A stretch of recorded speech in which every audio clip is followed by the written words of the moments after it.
Warahmatullahi wabarakatuh. Bismillah walhamdulillah. Bismillahi ala qalbi hatta yurwa. Bismillahi ala rukabi hatta taqwa. Bismillahi ala al-ardi hatta tuhtwa. Bismillahi ala jasadi hatta fi ta'atillahi yaqwa. Bismillahilladzi la yadurru ma'asmihi syai'un fil ardi wala fis sama' wa huwas sami'ul alim. Allahumma sholli ala sayyidina Muhammadinil fatihi lima ughliqa wal khatimi lima sabaq nasiril haqqi bil haqq wal hadi ila siratikal mustaqim wa ala alihi haqqa qadrihi wa miqdarihi azim. Amma ba'du, yang sama-sama kita hormati dan kita banggakan para tokoh kita hari ini hadir Bapak Profesor Dr. Kiai Haji Endang Sutari beserta paguyubannya yang kita tahu beliaulah yang memulai pergerakan kampus ini. Yang sama-sama kita hormati Ketua Senat UIN Sunan Gunung Jati Bandung Bapak Profesor Dr. Kiai Haji Nanat Fatah Nasir. Lagi-lagi sekarang beliau saya sebut Kiai karena sudah memenuhi persyaratan Ibu Bapak sekalian, karena sudah punya pondok pesantren dan sudah punya nyai. Jadi rupanya jadi rektor nggak jaminan untuk bisa punya pondok pesantren. Allah takdirkan beliau dikasih ruang, begitu selesai ingin punya pesantren, kebetulan ada salah satu dosen perempuan dari Fakultas Tarbiyah yang punya pondok pesantren sekarang di istrinya. Jadi sempurna kriteria kiai, kan salah satunya punya pondok pesantren dan punya nyai. Prof Nanat sudah memenuhi persyaratan. Pak Sekretaris Senat yang saya hormati, kemudian juga para guru kita ini, ada Prof Kiai Haji Rahmat Syafi'i yang sekaligus juga Ketua MUI Jawa Barat, ada Prof Nanat, Prof Dadang Kahmat, ini juga Nur Wajah Ahmad EQ yang kemarin juga sudah mendampingi kita tasyakur untuk membuka gedung ini. Kemudian juga ada guru saya juga ini Pak Kiai Haji Arif Ikhwani yang banyak memberikan dorongan spiritual untuk bagaimana mengembangkan kampus ini. Kemudian juga ada Pak Kiai Haji Profesor Zainal Abidin, ini juga yang cukup banyak sering memprovokasi bagaimana caranya membangun kampus ini menggunakan teori anjing edan. Kemudian juga beberapa ini para guru kita di depan yang mohon izin kalau saya tidak bisa menyebut satu persatu. Ada Pak, salah satunya ini Pak Kiai Haji Rahmat El Hakim, ini juga termasuk ini yang banyak membimbing kita. Bahkan ada Pak Fahrudin ini, Pak Dr. Andes Fahrudin, ini yang melahirkan saya jadi pegawai negeri kira-kira. Dulu saya datang ke rumah beliau sana dekat Kuaram itu ya, apa Ranca Ekek ya. Jadi saya bawa berkas ke sana untuk jadi pegawai negeri. Jadi banyak semuanya ini hampir rata-rata senior-senior saya, termasuk juga ada Pak Tatang, Pak Nandang, tempat saya ngepon dulu kalau kekurangan anggaran karena sebagai honorer waktu itu. Jadi luar biasa mereka ini orang hebat. Selamat datang di kampus UIN Sunan Gunung Jati Bandung. Saya tentu tidak akan berpanjang kalam dalam kesempatan ini kecuali sekedar menceritakan bahwa kampus ini seperti ini tidak lepas adalah andil daripada ibu bapak sekalian, terutama para rektor-rektor di zamannya. Dari sejak almarhum Pak Kiai Haji Anwar Musadat, kemudian Pak Kiai Haji Abjan Sulaiman, kemudian Pak Soyai Haji Solahuddin Sanusi, Pak Kiai Haji Ojo Jauharudin, kemudian Pak Profesor Kiai Haji Rahmat Jandika, kemudian dilanjutkan oleh Bapak Profesor Kiai Haji Endang Sutari, kemudian Bapak Profesor Kiai Haji Nanat Patah Nasir, dan dilanjut dengan Bapak Profesor Kiai Haji Jadi Ismatullah. Jadi ini semuanya orang-orang hebat. Beliaulah yang membuat kampus ini. Kita hanya melanjutkan. Jadi tidak ada yang istimewa yang kita lakukan kecuali mereka yang mengawali. Karena setahu saya, kalau saya sekarang bisa seperti ini karena Prof. Nanat sudah mewariskan tanah yang begitu luas. Tidak mudah untuk mendapatkan tanah seluas 30 hektar kalau bukan orang yang piawai. Dan ini ada pada Prof. Nanat Patah Nasir. Tadi Prof. Nanat juga bilang bahwa beliau bisa begini karena bimbingan dari rektor sebelumnya, Prof. Kiai Haji Endang Sutari. Jadi betul kata Prof. Dadang, semua rektor orang istimewa, dan yang paling akhir itu hanya melanjutkan saja.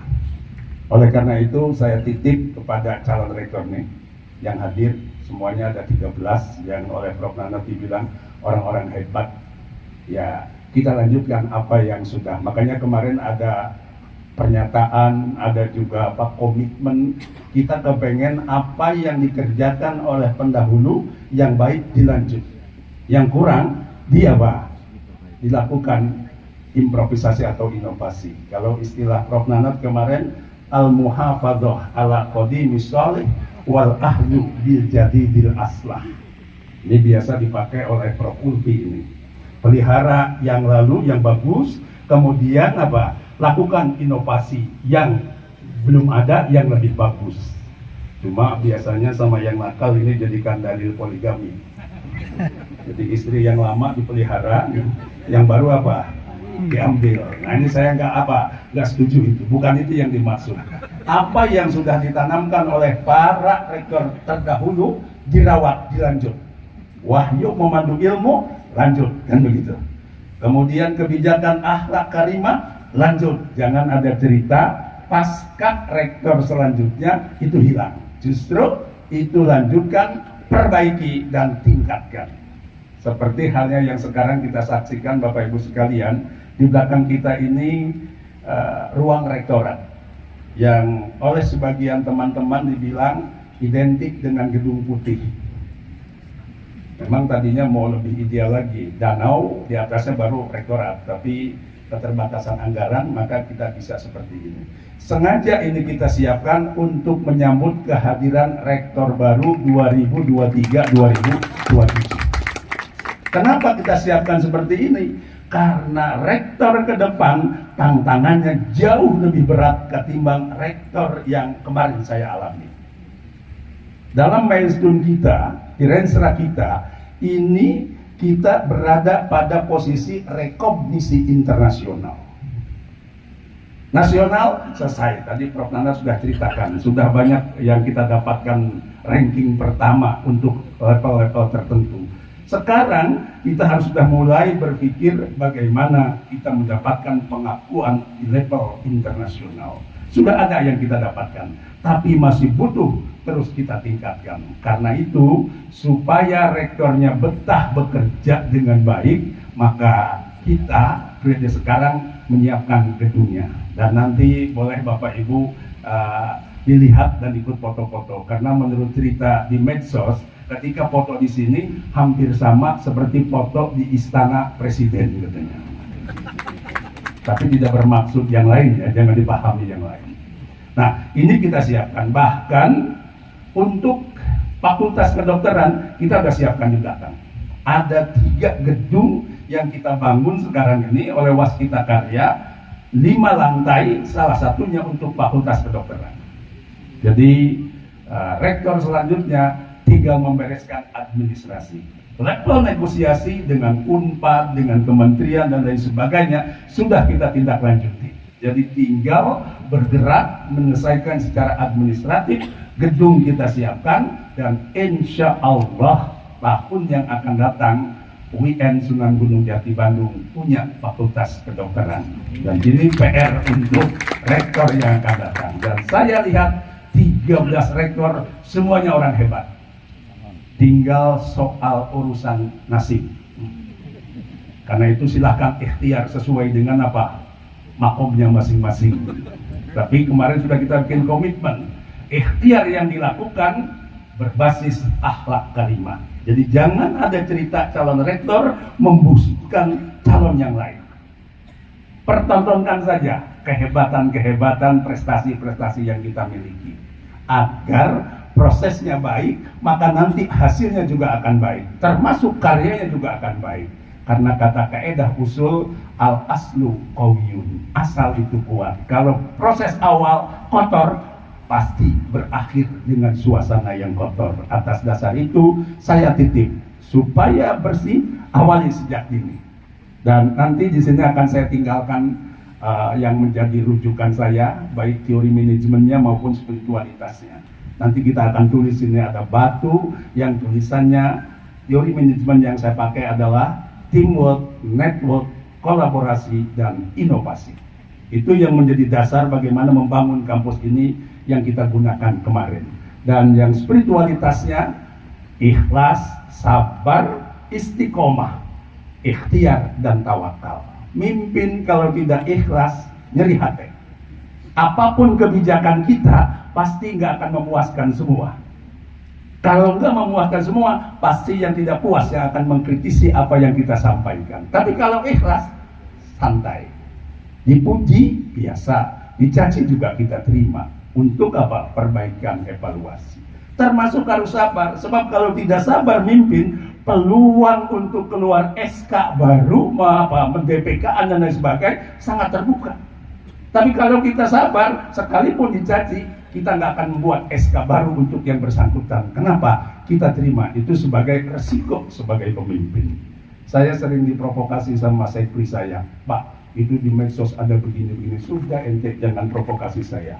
Saya Mahmud, bukan Muhammad. Muhammad saja ketika mimpin orang istimewa masih ada yang nggak suka, apalagi Mahmud yang bukan orang istimewa. Apalagi kalau nanti nih ada calon-calon ini, diantaranya Pak Rosifon, Pak Teddy, kemudian Pak Tony, Bu Ulfia, Prof. Ali, dan seterusnya. Itu kan jauh dengan Muhammad ya. Mahmud saja yang dekat dengan Muhammad masih susah, kebayang yang namanya jauh kan. Maksud saya siap-siap bersabar.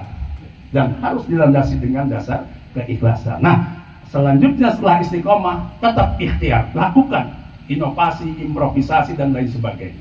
Sebagai ikhtiar kita. Dan akhiri dengan tawakal, serahkan kepada Allah. Kita sudah berusaha sedemikian rupa. Jangan pernah berharap apa yang kita lakukan semua akan sempurna. Karena ada istilah, ana urid, anta turid, wallahu fa'alun lima yurid. Kita boleh mau dan semua juga boleh mau, tapi Allah lah yang akan menentukan kemauan kita. Karena itu berdoa menjadi sebuah keniscayaan, ikhtiar kita. Di samping secara lahir, batiniah pun jangan pernah diabaikan. Dan yang terakhir, saya tentu minta maaf kepada para pendahulu, para sesepuh, para rektor sebelumnya, para senior-senior ini, para guru, kalau dalam proses saya membangun kampus ini tidak sesuai, tidak sesempurna apa yang diharapkan oleh para pendahulu. Seperti inilah yang bisa saya lakukan.